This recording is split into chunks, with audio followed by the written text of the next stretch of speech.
So here we have the Audi A3 on a 15 plate. I'm going to start off by showing you around the outside of the car, and then we'll hop in and run through some controls on the inside. From the outside though, you can see it's a 5-door car with those black alloy wheels and tinted windows. Let's start off inside the boot and then work our way around the rest of the car from there. As we approach the back of the car, you can see we have reversing sensors, plenty of boot space as well, along with that 60-40 split folding rear seat should you wish to increase this space even further. Okay, so we're just going to work our way back around to the front of the car, and then we'll hop in and run through some controls. But now that we've done a full circle of it, you can see it's in fantastic condition the whole way round. Just briefly before we climb in, I think it's well worth seeing the interior from this exterior point of view. There's plenty to run through on the dashboard, so let's hop in and we'll do that now. Okay, now that we're inside the car, we're going to start with the dials. On the left-hand side, we have the rev counter. We have the speedometer on the right-hand side. In the middle, you can see that there's a digital readout for the speedometer. The information directly below that can be changed using buttons on the steering wheel. You can also change what's displayed in that central section just there.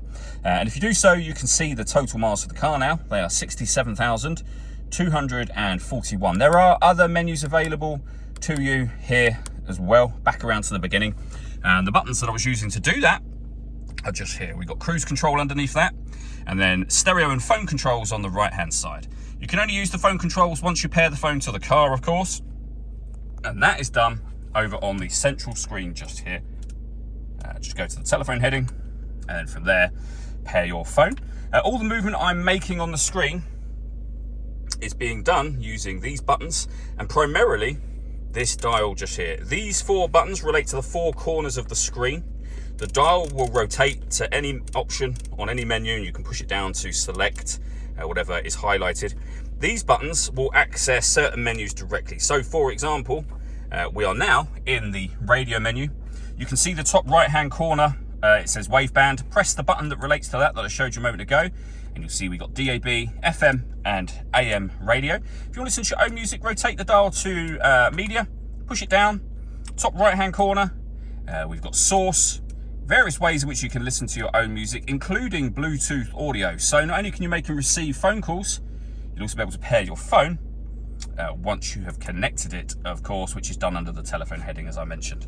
Working our way down, we have a button to turn off the stop and start. This car is designed to cut out when it's stationary in traffic to save you fuel.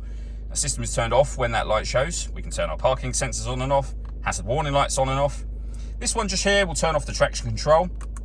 We can close the screen away and open it back out again from that button, and we can change the way in which the car drives. So we have dynamic, individual, so you can customize it yourself, efficiency, comfort, which is kind of your everyday driving, auto, the car will decide for you, and then we're back round to dynamic again. Underneath that, we have the dual zone climate control. So to turn it on, just adjust the fan speed.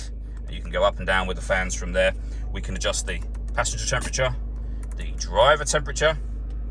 We can increase and decrease the fan speed from here and determine what direction we'd like the air to be distributed in. When you're happy with those settings, that's your air conditioning on. Same button to turn it off, of course, or hit auto. The car will now take control of the direction of the air and the fan speed to maintain those temperatures for you.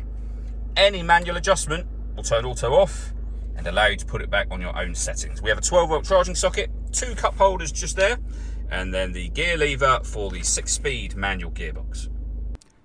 All that leaves me to say is thank you for taking the time to watch this video. If you'd like to come and see the car in person and have a test drive, please feel free to give us a call here at Surrey Specialist Cars. We'd love to hear from you soon.